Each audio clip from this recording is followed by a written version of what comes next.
Hey there, educators. Welcome back to another episode of Higher Ed Hot Takes. I'm your host, Ashley Berry, and the CEO of the Higher Ed Institute. And today we're going to be talking about artificial intelligence, some of the gray areas of cheating in AI, and some professors' obsession with wanting to catch their students red-handed.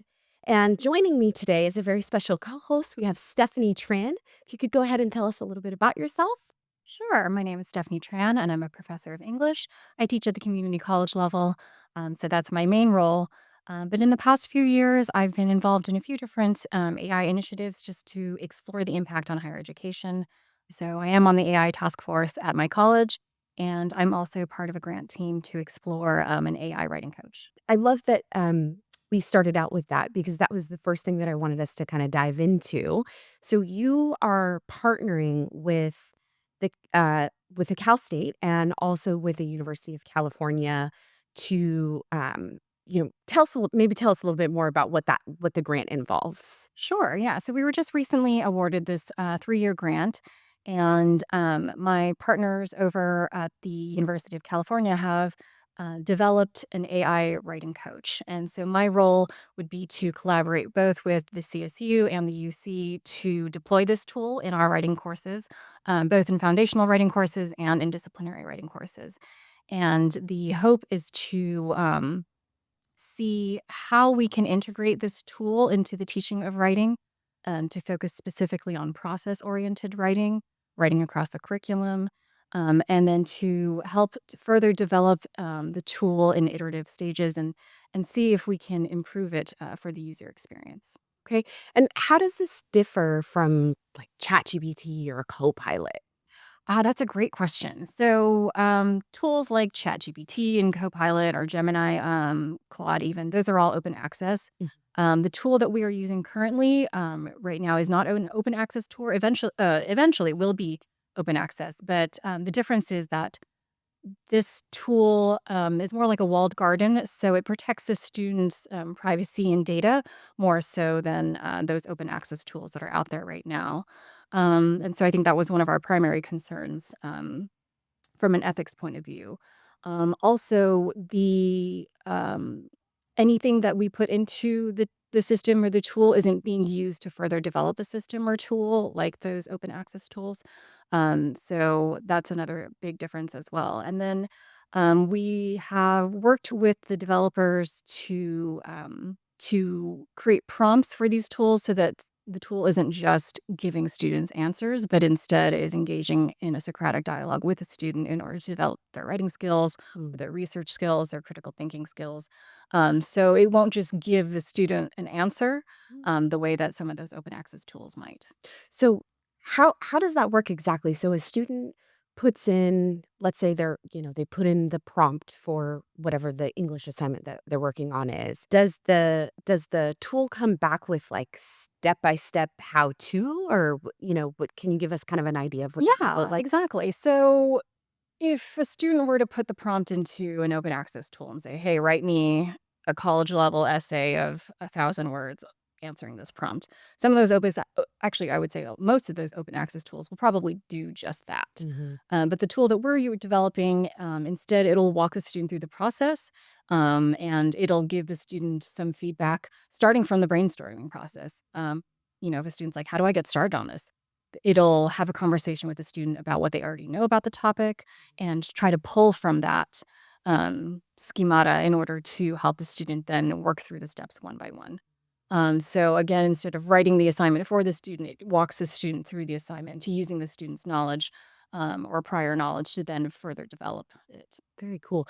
And I'm guessing the reason for the partnership with the Cal State and the University of California is they wanted everybody to be in sync with the use of this writing tool. Is that correct, or am I on the right track? So the grant that we applied for, the organization is looking specifically for intersegmental collaborations. So, in other words, collaboration among the different segments of higher education Mhm. in California. So that would include community college, Cal State universities, and UCs. Yeah. And so the nice thing about working with this team is that we can then kind of put to rest some of those myths about articulation or those Mm. concerns about articulation. Are the community colleges as rigorous as they need to be? Right. Are these students going to be prepared once they transfer to the CSUs and UCs?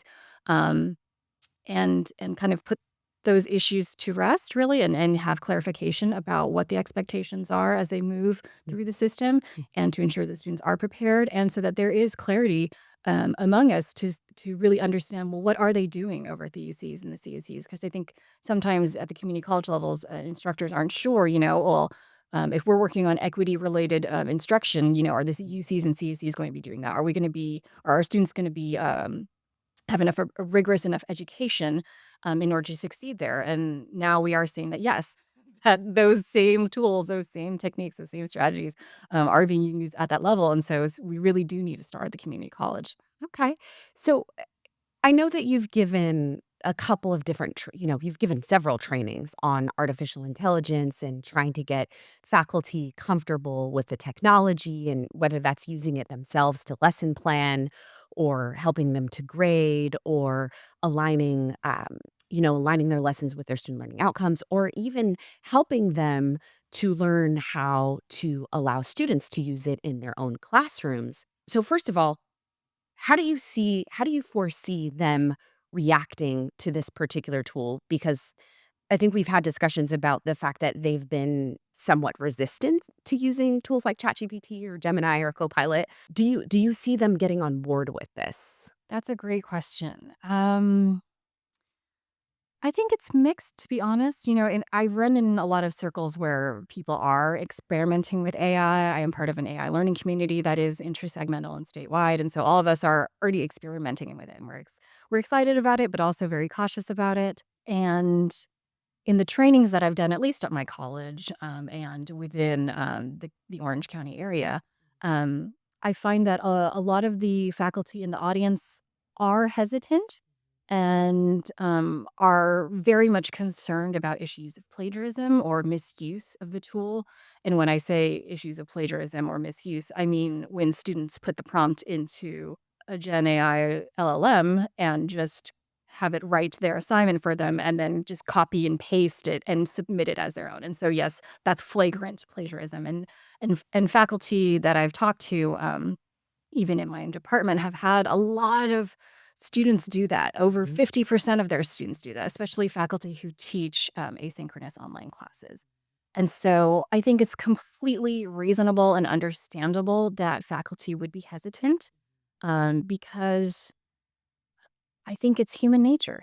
Anytime a new technological tool comes on the market, I think our initial reaction is to feel that our status quo, our way of life, Mhm. everything that we know and understand is being threatened. And change is difficult. It's hard. It's scary. And so I think that in those cases, we do need to hold space to have those discussions, those honest conversations about what people fear instead of just writing them off as Luddites. Right. Um, and so, yes, there has been a lot of hesitation. I think a lot of the trainings, faculty come in and expect to find ways to catch students in the act. And usually my trainings aren't about that at all. And sometimes I've had people, write comments and give feedback that they were disappointed because they were hoping to find strategies to catch students. And that's not quite the angle that I'm coming at. But again, I think it is understandable. And we just have to empathize with those people because their fears are real and it's human nature, every time something new comes out, from the Industrial Revolution until now. All right. The calculator. Yeah, the calculator, right? Or the printing press, for Right. goodness sakes. Right. Or just when the development of writing came out, they thought that Right. we would become less intelligent because we didn't have to memorize everything anymore. We could write it down.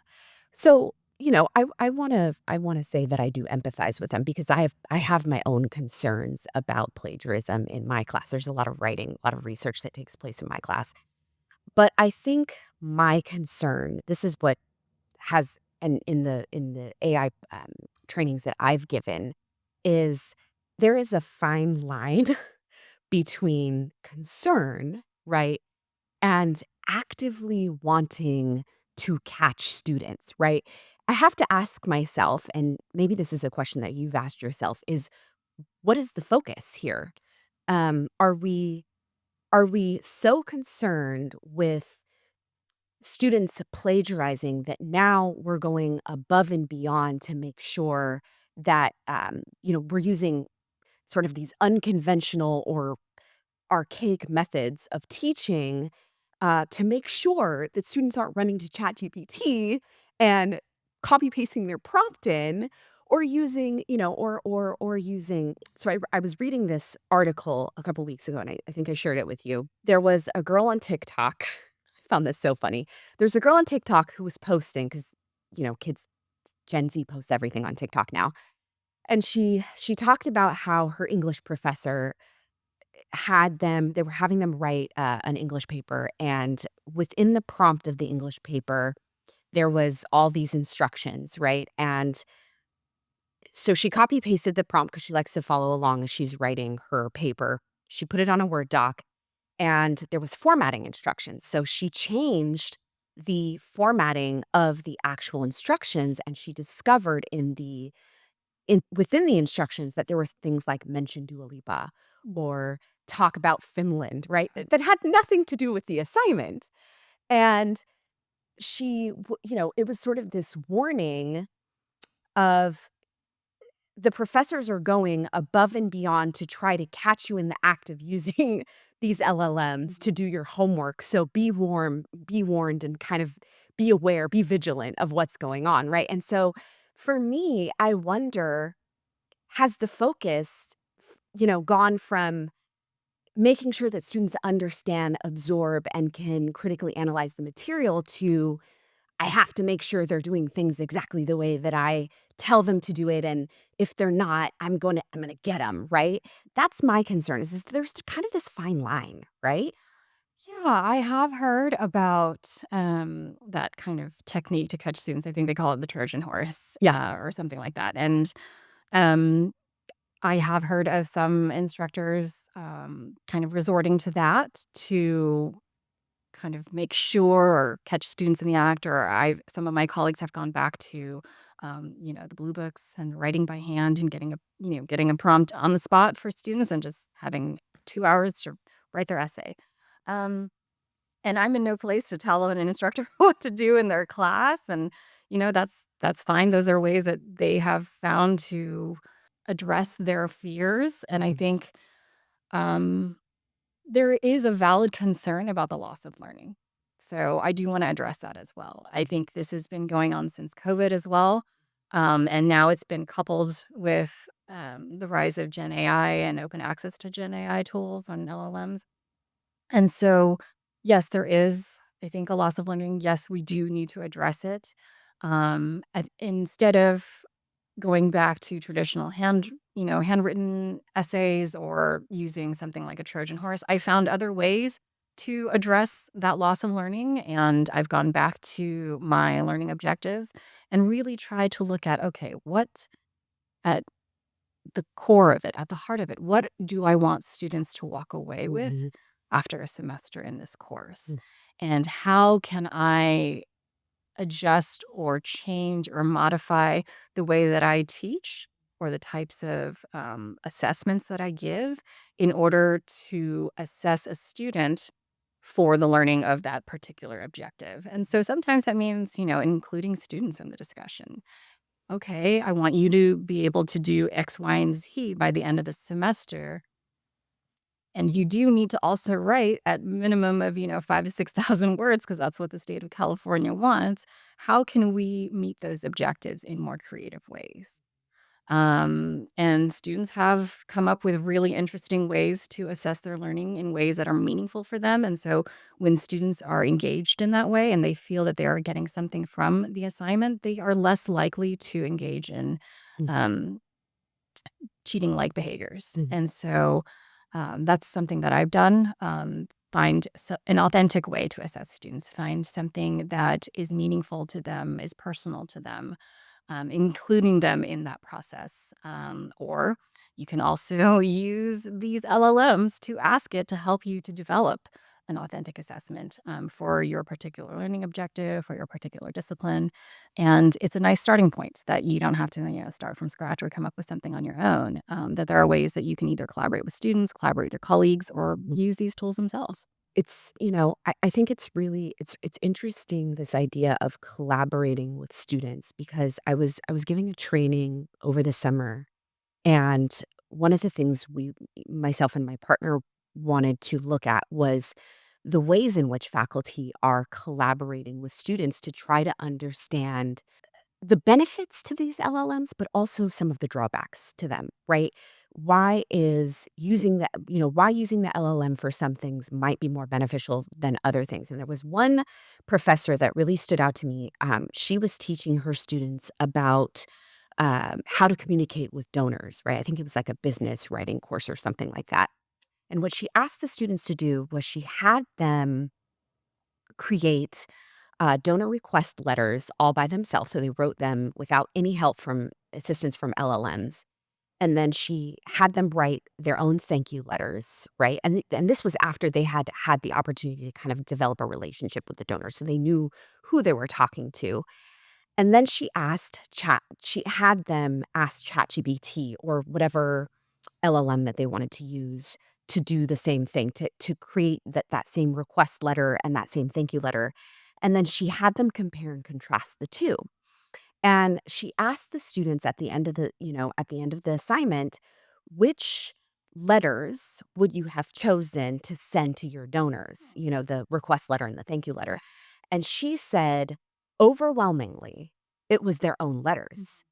And what came out of this discussion was is that the idea that the LLM is pulling from all of these different sources online, that it's essentially just creating this very generic sort of template that shows very little, if any, human connection, right? And that some things need to be some things require human connection, right? And so there was this instance of critical thinking and it's this light bulb that went off that told them, "You don't actually need ChatGPT or any of these LLMs for to do your assignments because you're more than capable of doing it, A, and B, when you do it, oftentimes it's better." Right? And so I found that to be really interesting because these conversations aren't happening in classrooms. Oftentimes there'll be a set of guidelines on the syllabus, like you either can or you can't use it. And if you can use it, you can use it for a number of things. And there's a number of things you can't use it for, right? That's usually what Right. folks get allowed in their classrooms. So I wanted to kind of go off of that to talk about what some of the benefits of having these open conversations with students are, or at least in your own Mhm. experience. Yeah, that's actually a really good example of how instructors can use Gen AI to teach critical AI literacy. And now that or Gen AI and these LLMs are openly available to the public, and workplaces are increasingly looking for employees who have these skills, I think it's impossible for us to, shove this back in the box and pretend like it doesn't exist. Hmm. Including students in this conversation about AI then teaches or gives us the opportunity really to teach them about the affordances of AI, ways in which they can collaborate with this tool, give them practice doing that because they may be asked to do this in their job in the future. And not giving them that practice now we might be kind of shortchanging them. Right. Um, but also giving them the opportunity to critically analyze these tools and understand what the tool can do and what the tool can achieve and what it can't achieve and what only a human can achieve. Hmm. And so part of my pedagogical approach is to really take a human centered um, approach to AI, to use it equitably and ethically. And so that means talking to the students about what the ethical concerns might be about data rights, about privacy rights, even about environmental and sustainability issues. The fact that um, the servers that use or the servers that are required here to kind of maintain these AI systems um, have a very large carbon footprint, and so we talk about all those issues so that students kind of understand how their lives and how their communities are impacted by these tools, and they can then choose whether or not they want to engage in the tools. That's not even to say the fact that a lot of these tools themselves don't produce accurate information Mhm. because they're just pulling from what's openly available on the internet.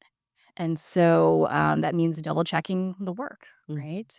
Um, and so I think including that conversation in the classroom is a great way to teach critical AI literacy. Mhm. And it's also an interesting way to kind of see how you can leverage this tool as a student to improve your academic writing, at least in my classroom, where we do a lot of writing for different types of disciplines. And so I'm optimistic, but also cautiously optimistic about the tool. There's a lot of things that we still don't understand about it, and there's a lot to still learn. And it is vastly changing every day, right? So what might be true today might not be true in another few weeks. But yeah, it's important to include students in this conversation and to kind of dip their toes, but in a way that is in a kind of safe environment where, again, if they're using the tools, for example, the one that we're using in our grant, we don't have to really be too worried about issues like privacy or data because students are protected from that.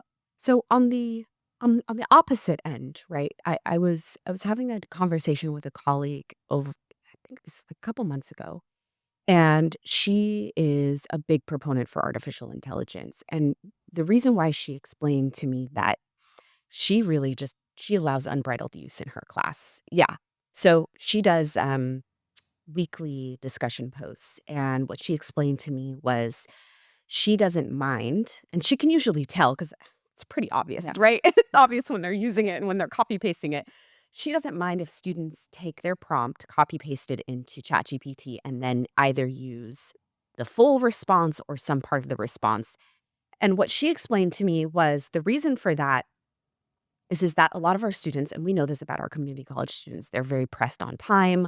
They're taking other classes, they have familial responsibilities, full-time work, especially if we're talking about like an asynchronous online class. Mhm. We know that those students require flexibility. And so she says that she'll give students full credit for that because likely that student isn't doing the reading.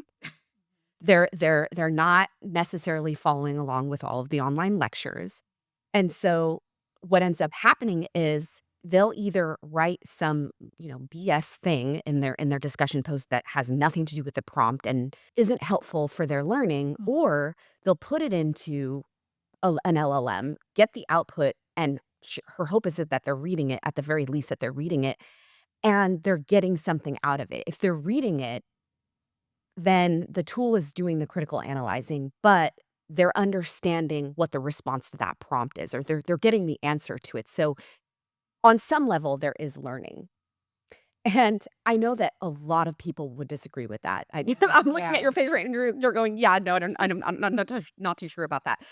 But I'm wondering if we get to the point where it's like we tell professors, "Well, this is happening, and it's not gonna go away, and students are only gonna get better at it," because regardless of whether or not they're learning it in your classroom or not, they're learning how to use it. Mhm. Every generation is more tech savvy.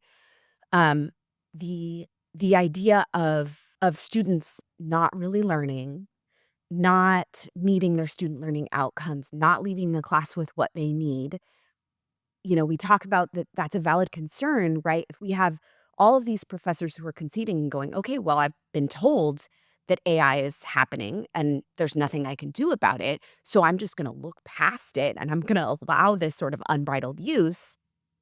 The fear is that we're going to have this sort of generation of students that were graduating. They're going on to universities or Cal States, and they're not taking with them the skill sets that they need to thrive in a world that requires problem solving and critical Right. thinking. Right. And so how would you address that? Well, I will say that that is a very interesting use case. It is time for instructors to kind of reframe how they view cheating and plagiarism.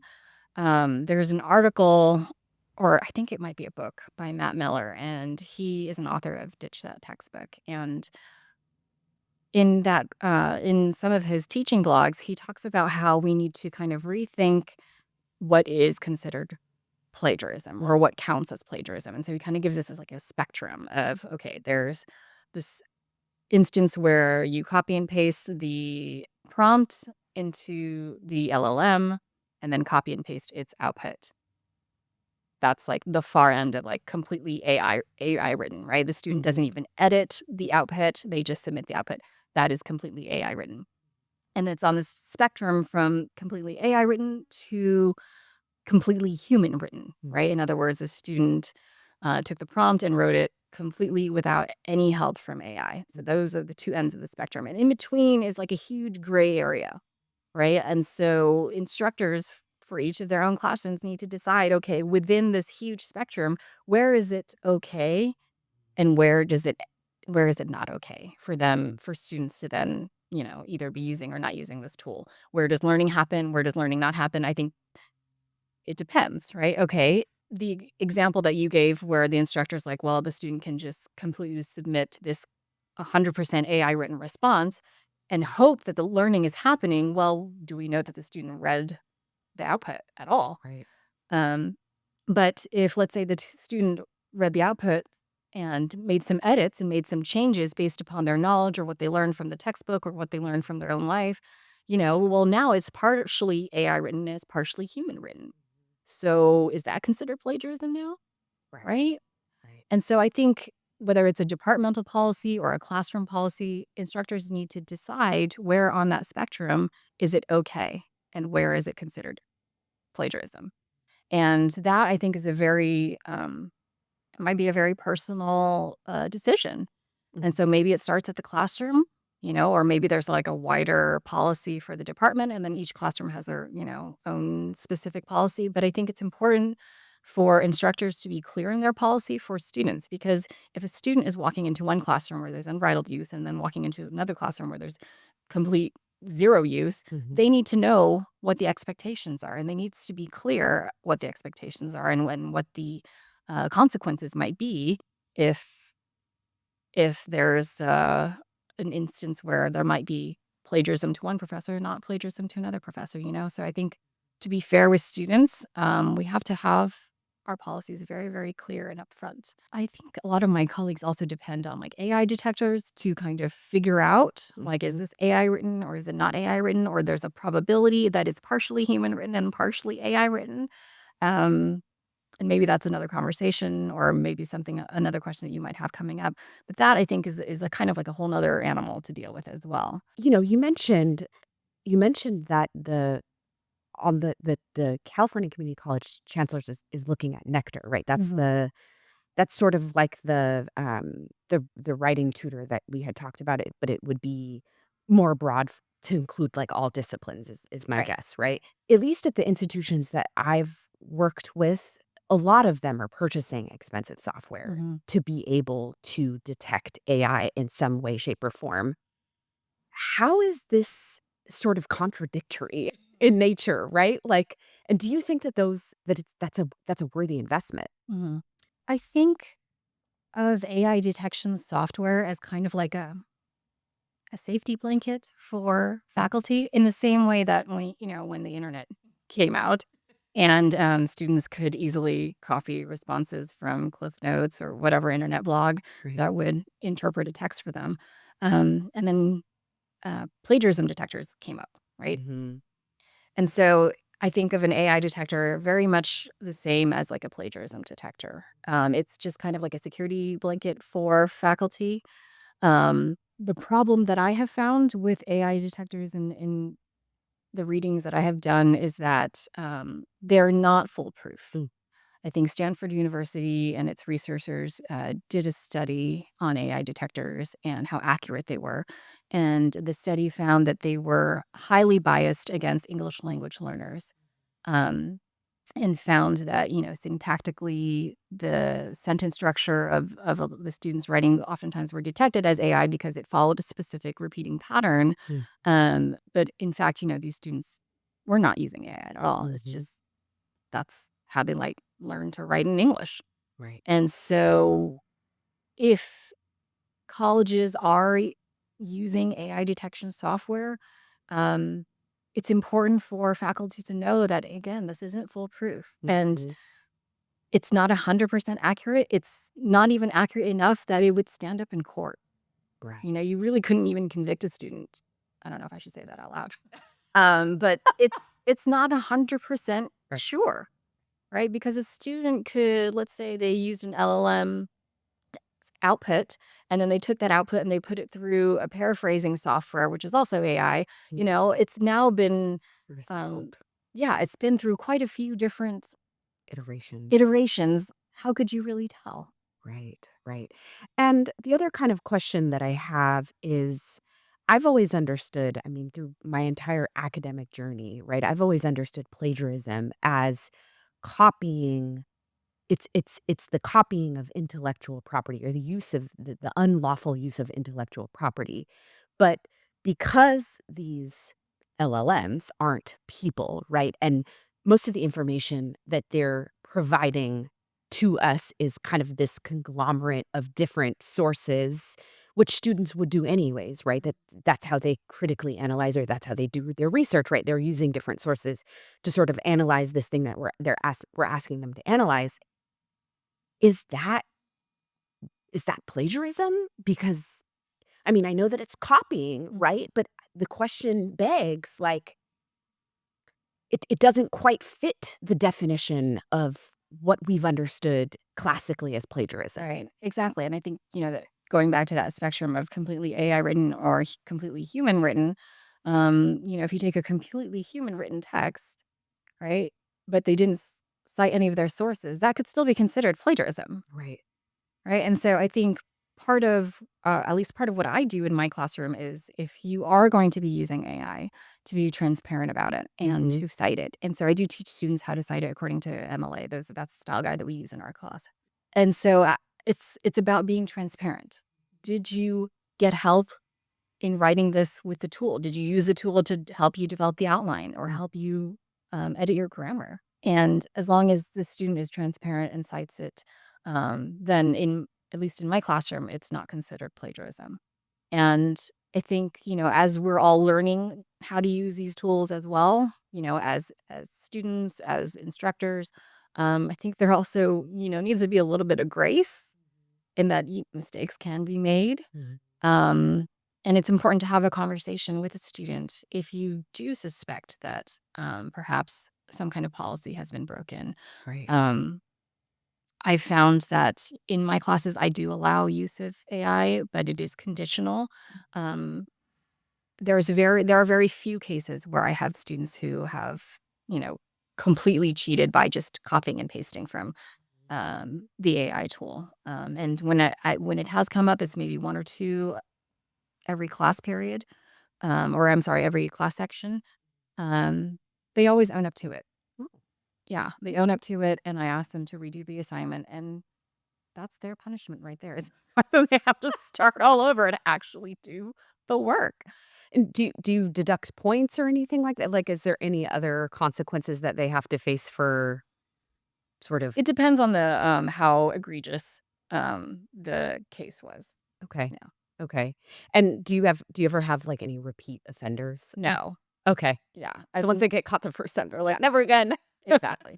Exactly. That's good. So what are some of the boundaries that you set in your own classroom just for those folks out there who are wondering, maybe trying to get some ideas about, what they should and shouldn't allow Yeah. in terms of writing assignments? So in our class, or in our classes, or in my classes, I tell students that they are allowed to use it at the brainstorming stages, Mhm. at the revision stages, and so they can help. They can use it to help them create an outline, get started on an assignment, get ideas. They can use it to help them edit their grammar, Okay. their structure, organization, transitions, things like that. So Mm. more local. issues, local revision issues. I also do have them use it for like kind of like a peer review replacement. So in the beginning, we'll do peer review with an actual student in the class, and Okay. then they do peer review maybe with a tutor in the tutoring center, and then they do peer review with the AI tool, and then we kind of compare to see which one was the most helpful. Okay. Um, let's see, I allow them to use it for, let's say, if they need help with research, developing counter arguments, things like that. And again, as long as they cite any use. So sometimes they will like use word for word what was written in AI. And I said, that's fine. You can quote it then and cite that you have used this word for word from whatever AI tool that you've used. Um, and so I do allow that as well. Um, and so again, it's going back to that spectrum, right? Where on the you got to let students know where on the spectrum is it okay Mm, as we get more and more to the AI written, completely AI written versus completely human written. mm, Um, I think in my class, it's kind of like maybe in the middle, more towards human written. If they have AI create an outline for them and they're now editing the outline and changing the outline, now it has become their outline. You know mhm. what I mean? So if you're asking students to cite their sources, and they're allowed to use it for like, structure, for grammar, for things of that nature, how would they cite that? Like, I wrote it, hmm right? And then they went and fixed, they that word from a singular to a plural or whatever. Yeah. And so they will submit their assignment in stages to me. So then I'll see, this is the outline that maybe the LLM created, and then this is how they've then redone the outline, or this is their draft and this is now their finished draft with the grammar corrected by the LLM. Mhm. And a lot of times they do have to explain why they implemented certain changes that were suggested by the LLM, and why they didn't implement some changes. And a lot of students choose not to because they're like, well, I don't like the voice now sounds like a very generic voice, and I like my voice. I'm going to keep my little nuances of how I write. um, and so a lot of times that means a lot of these assignments require metacognitive reflection as well, where the students explain their choices, why they used AI or when they used AI, and why they didn't, or why they chose to adapt or adopt certain suggestions from AI. Okay. So I love all of these suggestions, by the way. I love the fact that that you make them explain kind of what their reasoning is, and kind of to do like a formal overview of why they chose to keep some things in and take Mhm. some things out, right? That's a lot of critical reflection.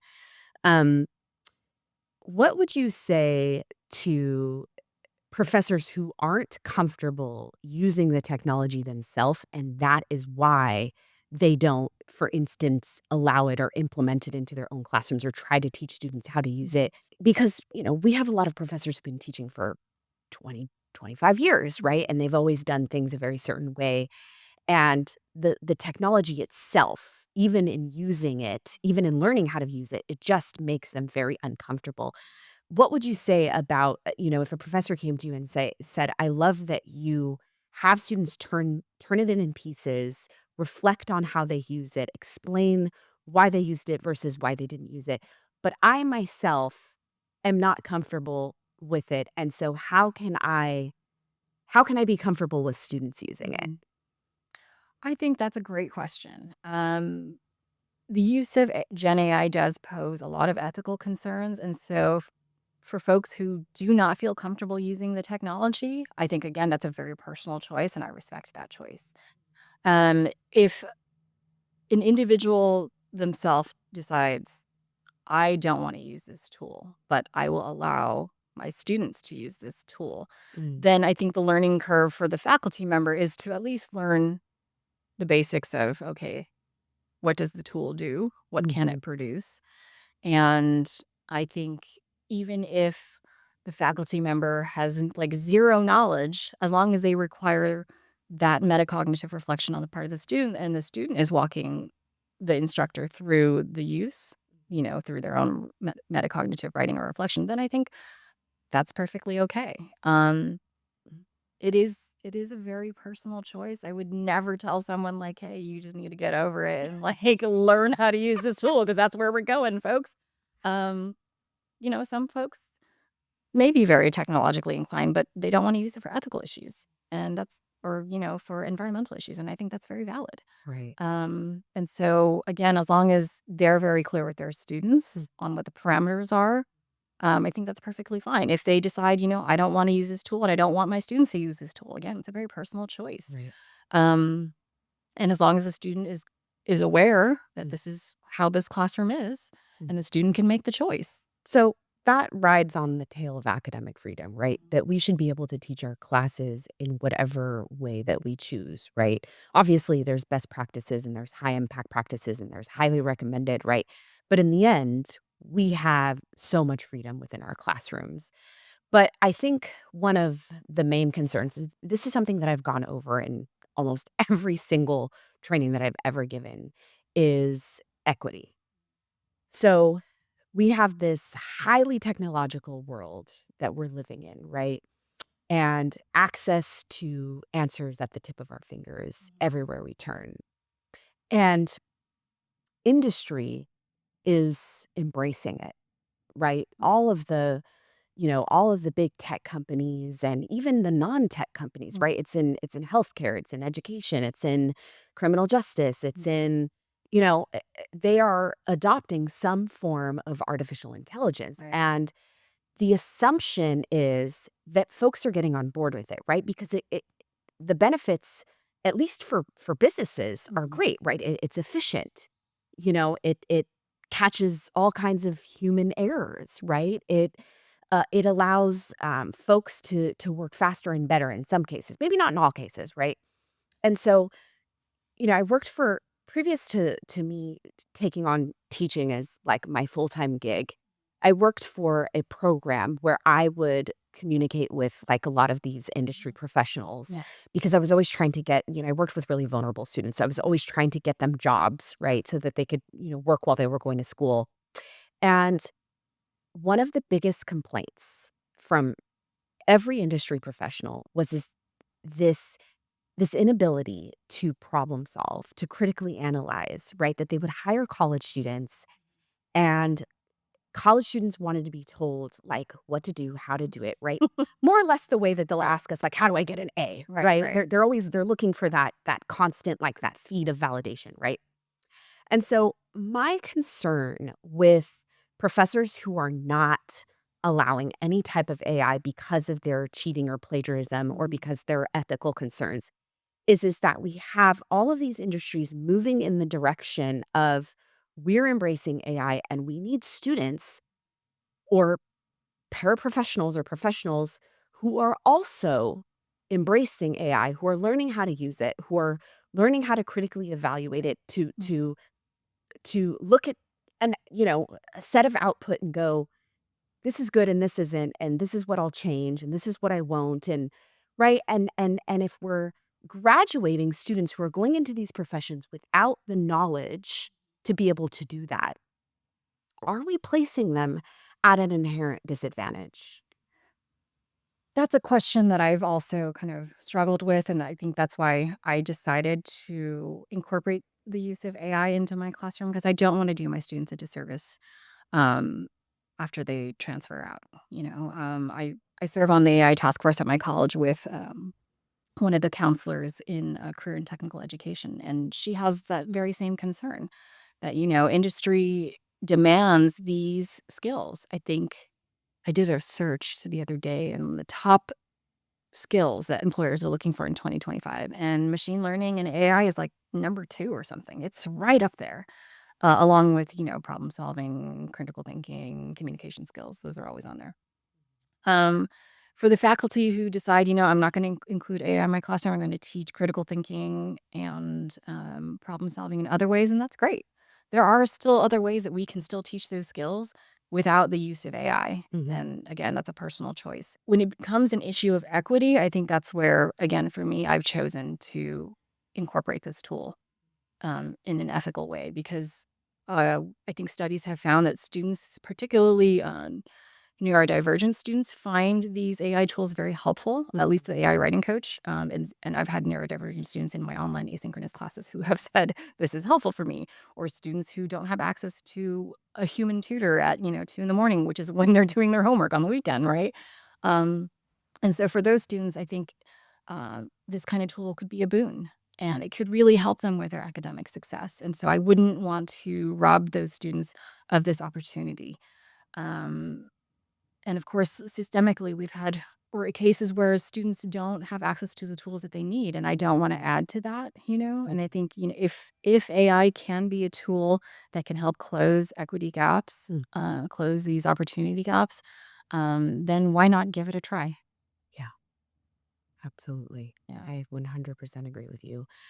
Um, so I just this was a really great discussion, by the way, and I so appreciate you, being a part of it because you're very knowledgeable and I love some of the suggestions that you gave. And so I just kind of I wanted to see if there was anything else that you wanted to add or talk about in terms of, artificial intelligence, LLMs, cheating, anything of that nature. I would say that, for faculty who are like kind of interested, not sure, they might want to dip their toes. I'll just say that I was there too. Mhm. Actually, no, I'll take it back. When I first learned about ChatGPT, I was like horrified. And my initial fear was that this means the death of my profession. This is the Mhm. death of the teaching of writing.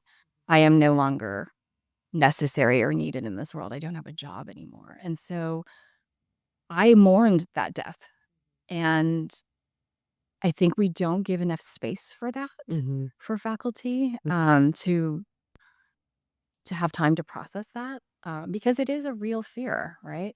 And then I jumped back and I decided, you know what? No, I'm not going to allow this to like take over my life or take over my job.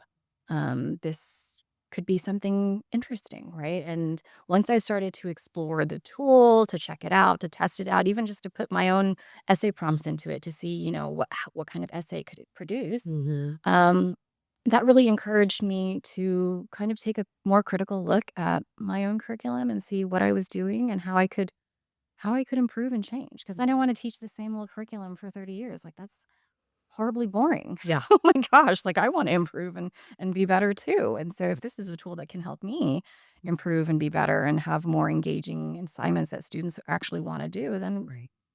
I'll give it a try. Why not? Right. And I think one of the things that we talked so much about in grad school, this was one of the things that always really stuck out to me was my professors and my advisors would always talk about the importance of meeting the students where they were at, right? We understand that we are working with a population of digital natives where they don't know a time. I mean, I was born in the 80s, right? I I knew a time prior to social media Mhm. and um artificial intelligence and Google, Mhm. right? We had the Dewey Decimal System for crying out loud, right? Yes. And so, I think that that stuck with me, this idea that it's so important to meet our students where they're at and to constantly be evolving with them, along with them, because we don't want essentially the profession to outgrow us, right? Because they're going to keep going in the direction that they're going in, regardless of whether or not we're going to hop on board or not. But being able to meet them where they're at means that we can speak their language, Yeah. essentially. And this is becoming a part of their language because now artificial intelligence is being heavily incorporated into K through 12. And so, again, thank you so much. This was a great conversation. And thank you so much to our audience for joining this week's episode of Higher Ed Hot Takes. We are super excited. This is only the beginning. And if you liked this episode, make sure to like this video and subscribe to our YouTube channel, the Higher Ed Institute. Thank you so much, and we hope to see you for next week's episode.